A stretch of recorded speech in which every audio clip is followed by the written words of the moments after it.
அடுத்ததாக விருச்சிக லக்னம், அவர்களுக்கு 7வது இடத்துல சனி பகவான் இருந்தா என்ன மாதிரியான கஷ்டங்கள் வந்து வரும்?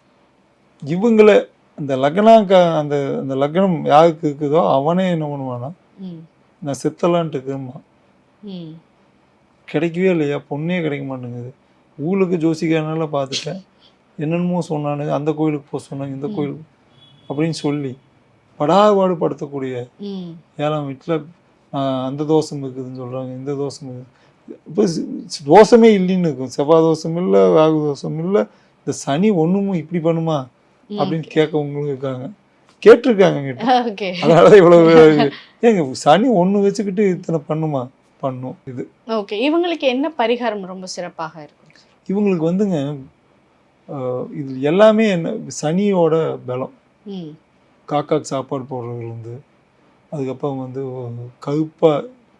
கழுகுன்னு இருக்கக்கூடிய ஆட்கள் எல்லாம், அங்கீகீனம் கருப்பாக இருக்கக்கூடிய ஆட்கள், இவங்களுக்கெல்லாம் தனிப்பட்ட முறையில் போய் தானம் பண்ணணும்.